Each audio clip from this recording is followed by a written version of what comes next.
mendengarkan podcast ini. Injil Yohanes pasal 20, saudara sekalian.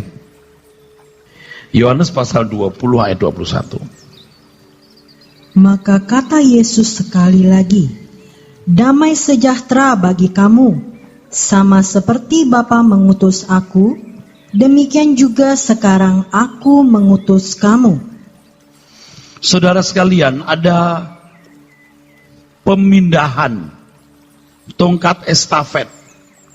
Allah Bapa mempercayakan pekerjaannya yang begitu besar, begitu agung kepada yang mulia, Putra Tunggalnya Tuhan Yesus Kristus. Untuk memenuhi kehendak Bapa, untuk menyelesaikan pekerjaan Bapa. Yang oleh karenanya Tuhan Yesus berkata, makananku melakukan kehendak Bapa dan menyelesaikan pekerjaannya. Sekarang Tuhan Yesus menyerahkan tongkat estafet ini kepada kita, kepada orang percaya. Kekuatan Tuhan dipercayakan kepada kita. Jadi di dalam tugas tersebut, di mana Tuhan memberikan estafet atau meneruskan estafetnya, di situ Tuhan mempercayakan kuasanya. Jadi kalau dikatakan gunung-gunung kekuatanmu, aku inilah yang, saudara itulah yang, kita inilah yang dipercayai mengemban tugas dan menjadi kekuatan Tuhan. Tetapi tidak banyak orang, saudara, tidak banyak orang yang sebenarnya mau mengambil bagian ini. Sangat sedikit. Pada umumnya asumsi orang kalau beragama atau bertuhan itu mencari perlindungan, naungan, dan pegangan. Standar orang beragama, Tuhan melindungi, Tuhan menaungi, Tuhan memberkati, dan sebagai balas jasanya Tuhan dimuliakan, diagungkan, dipuji. Itu standar agama. Dan standar agama seperti itu tanpa disadari juga merasuk dalam hidup orang Kristen. Dan itu sulit disalahkan, walaupun itu salah. Kenapa? Karena atmosfer cara berpikir umat perjanjian lama diadopsi, diimport, lalu dikenakan secara mentah dalam hidup orang Kristen. Padahal pola hidup umat perjanjian lama sangat berbeda dengan umat perjanjian baru. Ingat, kalau mau belajar mengenal siapa Allah yang benar, tanyalah orang Yahudi. Tapi kalau mau bertanya bagaimana Allah yang benar, lihatlah hidup orang Kristen. Sangat berbeda, saudara. Kita bukan untuk membuktikan Allah itu ada. Kita bukan hanya membuktikan siapa Allah yang benar, tapi membuktikan bagaimana Allah yang benar. Itulah sebabnya dalam 3 kali pertemuan berturut-turut ini kita selalu melihat 2 Korintus pasal 3. Kita surat yang terbuka. Dan itu kita bicara berulang-ulang dari 3 pertemuan belakangan ini, saudaraku. Dan saya meneruskannya sekarang, saudara-saudara. Tuhan tidak akan menahan berkatnya, menahan kuasanya, pelit terhadap kekuatannya untuk dipercayakan kepada kita. Kalau memang kita bisa menjadi bejana Tuhan untuk menjadi saluran berkat, menerima mandat tongkat estafet ini. Seperti Bapa mengutus aku, demikian juga sekarang aku mengutus kamu. Ini hendaknya tidak menjadi bahasa retorika gereja, di mana kita hanya bisa menyuarakan lalu setuju.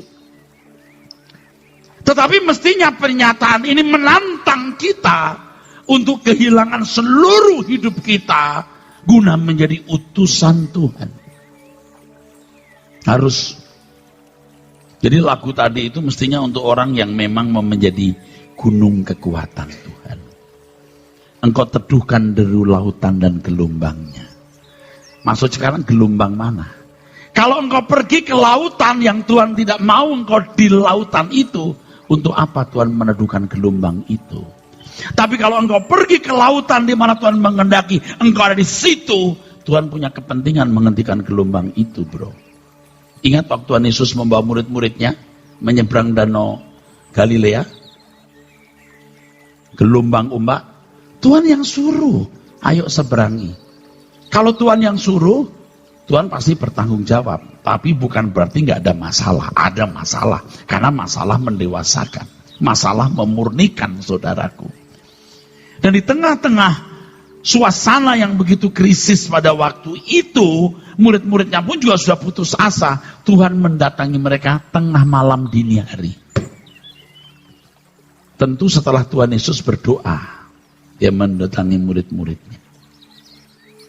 Tetapi di kisah yang lain Tuhan tertidur di buritan.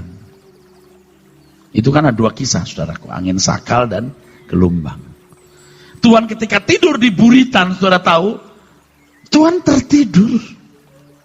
Nah kita mungkin tanya, Tuhan engkau pura-pura tidur atau tidur beneran? Betul nggak, saudaraku? Nah kalau angin gede begitu, masa bisa senyap sih? Tapi jangan lupa, Tuhan bukan model manusia yang pura-pura tidur nyenyak. Tidur ya tidur. Ya barangkali duk. Apa sih? Mana bisa gelombang menenggelamkan yang menciptakan? Yang menciptakan gelombang ada di situ. Nah kitanya yang tidak mengerti hal ini, lihat gelombang juga jiper trembling. Tapi Tuhan kan yang menciptakan gelombang. Mana bisa gelombang menenggelamkan yang menciptakan?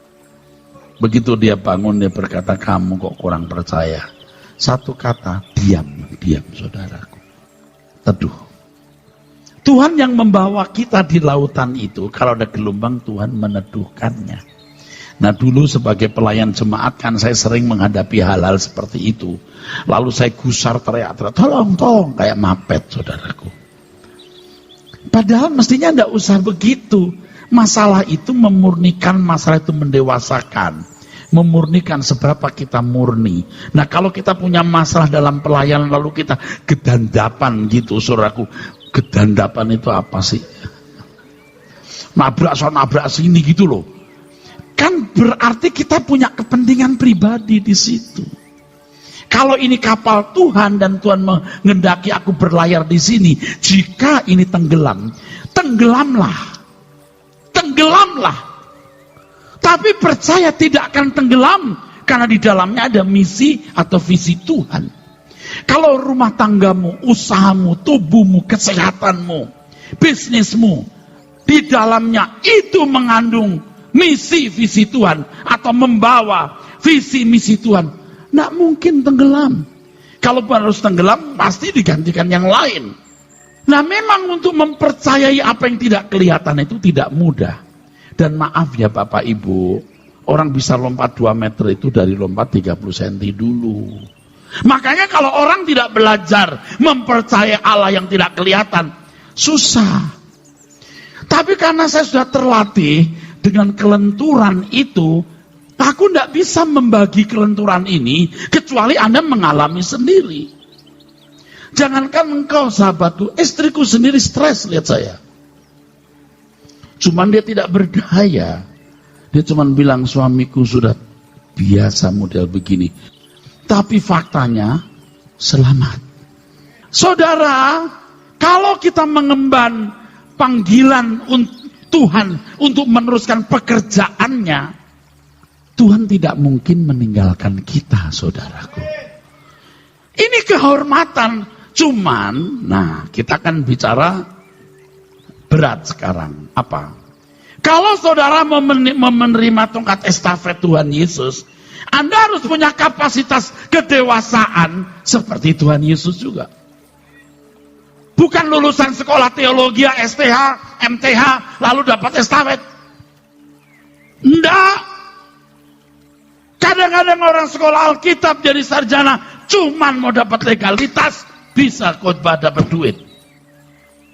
Saudara tidak usah sekolah Alkitab, tetapi bertumbuh dalam kedewasaan, punya karakter Kristus, dan bisa dipercayai mengemban amanat agung Tuhan ini. Sudah bisa membayangkan nggak waktu Anda mati, saya mati, lalu ketemu Tuhan. Tuhan bisa menunjuk begini, ini utusanku. Itu bukan. Dia bikin kerjaan sendiri, dia utusan dirinya sendiri. Anda akan menyesal sekali. Menyesal sekali. Anda akan sangat menyesal. Karya keselamatan Allah dalam Tuhan Yesus Kristus tidak berhenti sampai bukit Golgota, saudaraku. Karya keselamatan ini harus diteruskan sampai ke ujung bumi. Yudea, Samaria, sampai ke ujung bumi. Yang meneruskan itu adalah orang-orang yang percaya kepada Tuhan Yesus. Bukan orang-orang yang dibayar. Ini orang-orang yang percaya kepada Tuhan Yesus. Yang memiliki percaya yang benar. Kalau sepanjang pagi sampai sore tadi, saya khotbah mengenai iman. Yang memiliki iman seperti Abraham. Yang hidupnya disita untuk panggilan hidup hanya untuk nurut. Saudara, kalau tidak punya niat nurut, jangan mendengar suara Tuhan. Tidak bisa mendengar. Sibuk dengan urusanmu sendiri. Sibuk dengan kesenanganmu sendiri. Dan rata-rata manusia begitu. Karena standarnya begitu, saudaraku. Standarnya rata-rata hidup wajar itu begitu. Beragama itu mempercayai Allah yang baik, diberkati, dilindungi, dijaga. Sebagai balas jasanya, Allah Maha Besar. Oh, haleluya. Allah Maha Besar. Puas. Tuhan puas itu ditopang, disuapi dengan haleluya itu. Orang Kristen mau ikut-ikutan gitu. Allah Maha Besar, haleluya, haleluya. Enggak. Segenap hidupmu diserahkan kepada Tuhan. Kita mesti merubah cara berpikir kita ya saudara. Jangan merasa Tuhan itu puas kita nyanyi-nyanyiin begini lalu kita berkata Allah bertata dan puji-pujian. Kata siapa? Firman Tuhan. Yang mana? Yang ini. Itu kan orang Yahudi dulu, lu beda. Apakah engkau memiliki kapasitas memuji seperti orang-orang Yahudi waktu itu? Yang memang tahunya memuji. Memang cara beragamanya begitu. Anda tidak dong bro. Pujianmu itu adalah tindakanmu. Abraham memangnya punya liturgi? Abraham memangnya punya seremonial? Enggak. Abraham punya Taurat? Enggak. Abraham punya agama? Enggak. Tapi dia punya ketaatan. Abraham enggak punya agama. Saya pernah mendengar ada ceramah. Di ceramah itu begini, saudara, gitu. Saudara tahu enggak apa agamanya Adam? Menarik dong buat saya. Aku teolog. Tahu nggak agamanya Adam, lalu agamanya siapa gitu? Terus disebut, iya Abraham. Agamanya apa? Ibrahim. Waduh menarik, aku mesti belajar nih agamanya apa ini. Disebut agamanya. Saya mau kasih tahu sama saudara, Abraham tuh nggak punya agama. Kalau punya agama namanya agama Zoroaster yang disembah orang-orang Ur-Kasdim. Tapi nyembahnya bukan kepada Yahweh Elohim. Berarti waktu itu Abraham sudah menyembah Elohim Yahweh yang belum terbangun institusi agama. Dia tidak punya agama. Dia nggak punya rumah ibadah. Dia tidak punya seremonial atau liturgi. Tapi dia punya Allah dan kepadanya dia bersahabat dan taat. Kristen itu mestinya begitu bro. Ini bisa merusak kita ini acara-acara begini ini. Jangan merasa sudah punya acara begini lalu kita beribadah. Seperti saya katakan, hari-hari ini kita nyanyi. Bersamamu Tuhan, ku rasa bahagia. Begitu kan? Anda tiap hari bersama Tuhan nggak? Bersama Tuhan, tidak bersama Tuhan. Jadi semua virtual. Tahu virtual? Bohong loh. Ini virtual. Kalau Anda tiap hari nggak ketemu Tuhan, you bohong. Jangan nyanyi, mendingan diem. Tapi orang yang semua nyanyi Pak, jadi saya ikut nyanyi aja gitu. Ya udah silakan deh. Bersama malaikat di surga. Terus perasaannya diangkat. Nyanyikan kini pujian. Supaya rasa Tuhan ada. Pakai nangis. Sakit jiwa akhirnya. Pokoknya makin nangis tuh makin ada hadirat Tuhan. Merasa makin ada air mata itu makin ada hadirat Tuhan. Saya tidak mengatakan kalau nangis tidak ada hadirat Tuhan. Bisa. Saya juga ada cengengnya, saudaraku sekalian. Tapi jangan nangis itu diformat di dalam jiwa. Seakan-akan kalau kita kebaktian, kita menciptakan frekuensi. Jadi begitu nyanyi itu frekuensi dinaikin gini. Begitu pulang begini lagi. Maaf ya, ini bukan saya mengledek orang karismatik. Kita juga termasuk karismatik lah ya. Orang karismatik itu suka begitu menciptakan atmosfer begitu. Apalagi kalau WL-nya itu sudah punya itu jam terbangnya banyak. Jam terbangnya banyak. Dia bisa manipulasi situasi, saudaraku. Dia kalau saudara sekalian yang kekasih, itu nadanya udah bagus itu. Kalau di tengah-tengah kita, isi lama. Haleluya, haleluya. Terus bersama malaikat di surga nyanyi. Itu frekuensi dinaikkan ini. Kita sering nangis waktu doa, tapi tangis itu harus tulus dan harus dibangun dari kebiasaan tiap hari bertemu Tuhan. Tentu saya bukan orang hebat, saudara, tapi saya belajar.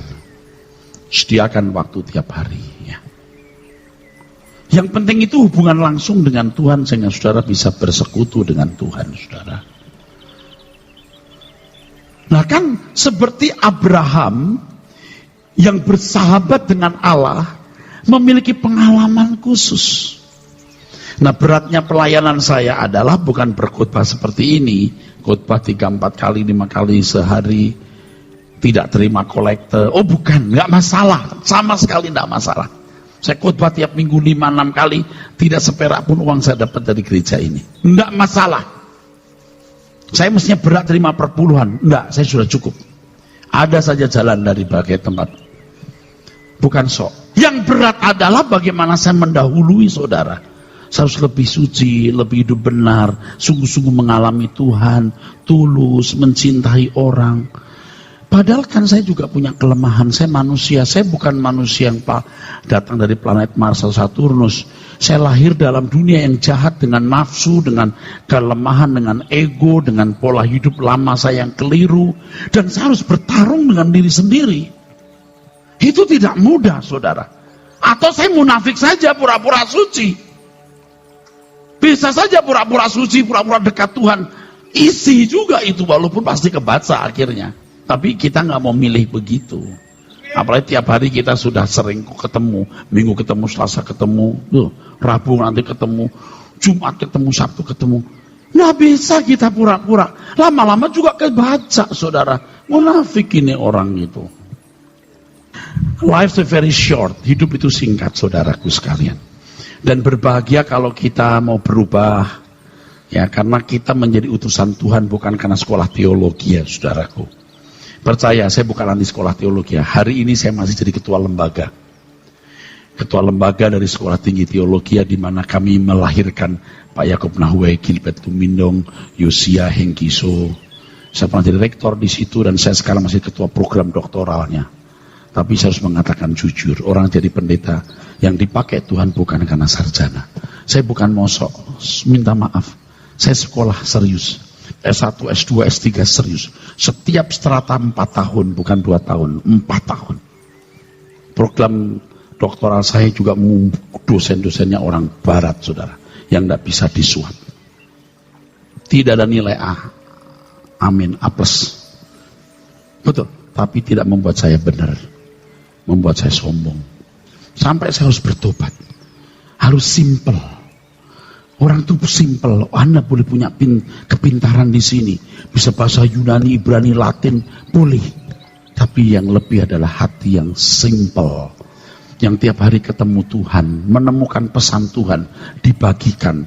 Dan dari pesan ini Anda bisa memperoleh sesuatu manfaat di mana Anda bisa berinteraksi dengan Allah. Yang satu hari Anda akan berkata, saya tidak butuh Erastus lagi. Memang saatnya Anda tidak butuh saya lagi.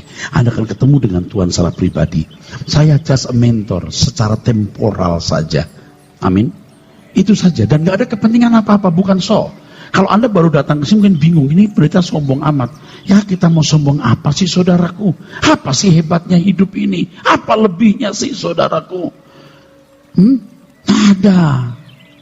Yang penting kita jadi orang-orang yang di mata Tuhan itu berkenan dan dinilai Tuhan. Bisa membawa benderanya. Ada flagship. Shipnya itu Tuhan. Flagnya itu bendera kita. Jadi setiap kali orang melihat hidup kita, orang menemukan Tuhan Yesus Kristus di dalam diri kita. Nah di situ kita sebenarnya meneruskan estafet Tuhan tersebut. Seperti Bapak mengutus aku mengutus kamu. Saya sedang berbicara mengenai kapasitas, capacity di mana seseorang pantas menjadi utusan. Dan tentu isi daripada proyek ilahi yang dipercayakan Tuhan kepada kita adalah bagaimana membuat orang mengenal Allah. Dan hidup saudara, hidup saya menjadi pola dengan mana orang membangun dirinya. Nah untuk itu kita harus meneladani Tuhan Yesus, saudara. Jadi kalau Tuhan berkata ikutlah aku, itu bukan berarti menjadi orang beragama Kristen toh. Satu kali naik taksi, lalu supir taksi bertanya, kemana Pak? Saya jawab, ke gereja. Ke gereja.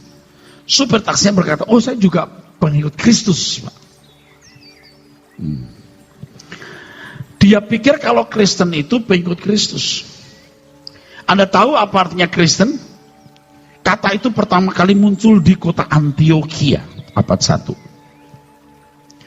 Ya, sekitar tahun 40 sampai tahun 60 sekitar itu.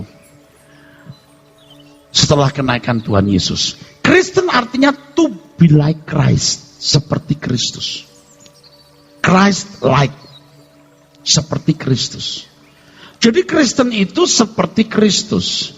Jadi kalau saudara mengetahui ada panggilan ini misalnya Nasrani, lalu ada, kalau Nasrani ini dari kata Nazaret. Nazaret itu tempat kelahiran Tuhan Yesus. Nazaret itu sebenarnya udik, kampung. Apakah sesuatu yang baik datang dari Nazaret? Ini pernyataan apakah Nazaret itu bernilai? Itu kota udik. Jadi sebutan Nasrani sebenarnya ada unsur pelecehan. Tapi sekarang sudah tidak dipahami sebagai pelecehan.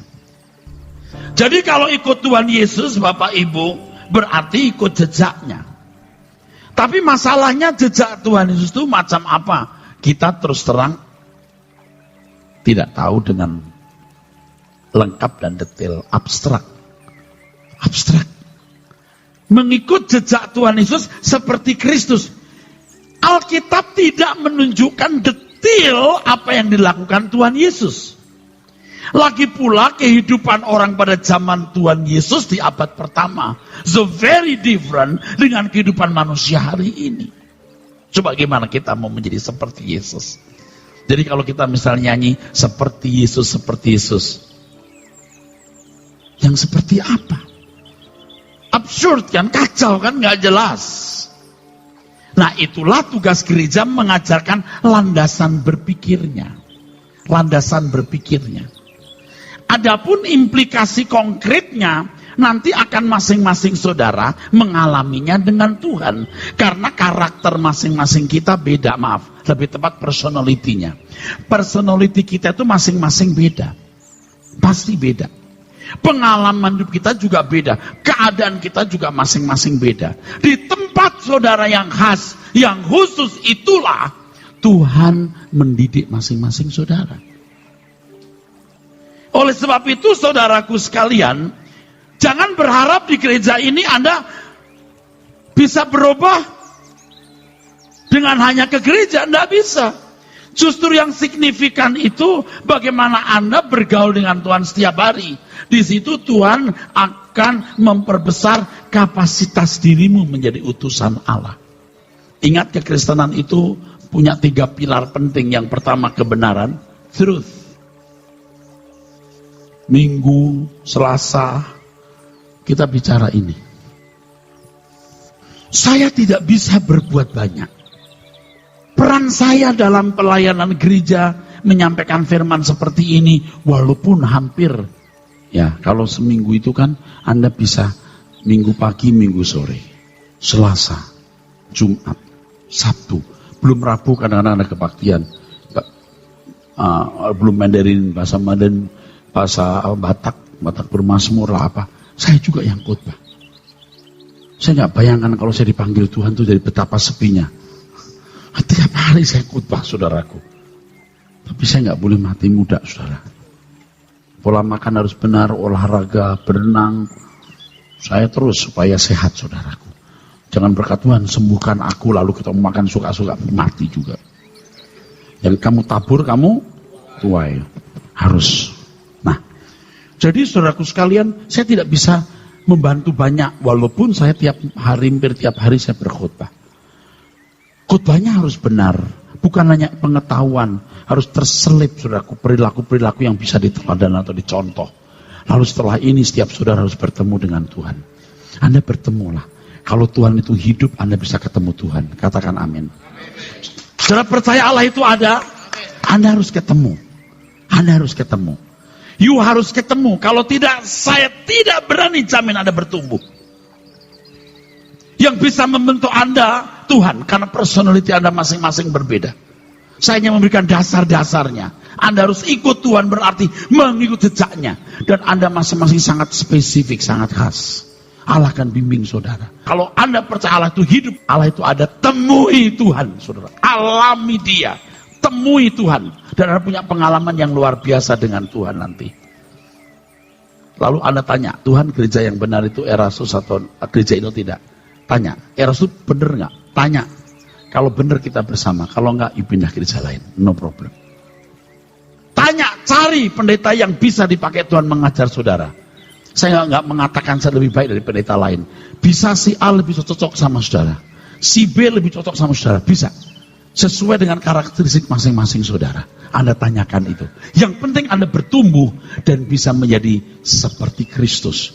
Sehingga kita memiliki nafas jiwa kehidupan seperti Kristus. Dan jika demikian, maka Allah bisa mempercayakan pekerjaannya kepada kita. Pekerjaan Tuhan yang pasti sangat istimewa dan sangat khusus. Artinya begini saudaraku. Setiap kita itu punya proyek. Ada proyek-proyek Tuhan yang dipercayakan kepada individu-individu. Jadi jangan sampai kita tersesat dengan cara berpikir ada 1-2 orang yang khusus dipanggil melakukan pekerjaan Tuhan dan yang lain tidak. Semua kita adalah alat-alat tangan Tuhan untuk menjangkau jiwa-jiwa. Nah, kalau gereja menjadi lembaga, maksud saya kekristenan menjadi lembaga, hanya menjadi lembaga agama, lalu menyediakan jasa, penyedia jasa ritual, jasa liturgi, saudaraku, maka kita melihat orang-orang yang terkunci dalam kebodohan. Seakan-akan hanya 2-3 orang yang disebut pendeta itu hamba Tuhan, yang lain bukan hamba Tuhan. Padahal semua kita yang telah ditebus oleh darah Yesus Kristus, kita milik Tuhan. Dan setiap kita memiliki tugas-tugas yang khusus dari Tuhan di tempat kita masing-masing untuk menggarami dunia ini. Saya sudah katakan minggu lalu, Anda seorang praktisi hukum, Anda di tengah-tengah dunia hukum. Anda seorang tenaga medis di tengah-tengah orang-orang sakit di rumah sakit. Anda seorang pendidik, Anda di tengah-tengah dunia pendidikan. Saudara seorang pedagang di tengah-tengah dunia bisnis. Masing-masing memiliki tempat yang saya tidak bisa lakukan. Memang saya juga punya dunia bisnis, saudaraku. Tapi terbatas. Saya juga aktif di Lembaga Veteran Republik Indonesia. Saya ketemu banyak orang-orang tua, mantan-mantan pejuang, saudara. Kita jangan yang sibuk di urusan di gereja. Kita juga melihat kepentingan bangsa dan negara ini. Supaya kita menjadi berkat. Dan doktrin kita di sini apa, saudara? Orang yang tidak mengenal Yesus Kristus bukan berarti pasti masuk neraka loh. Asal mereka tidak membenci Tuhan Yesus yang tidak melawan kamu di pihak kamu. Dan kita jadi berkat. Kalau sampai kita bisa tampil di tengah-tengah masyarakat, lalu kita punya kontribusi yang berarti, orang akan berkata, tidak mungkin orang sebaik ini Yesusnya salah. Tidak mungkin orang sebaik ini agamanya keliru. Mungkin tidak sama, tapi Yesusnya tidak jahat karena punya produk manusia seperti ini. Saudara pun juga harus menjadi orang-orang yang diakui sebagai produk yang baik. Kalau Anda produk yang baik, orang akan berkata, tidak mungkin orang sebaik ini Yesusnya salah.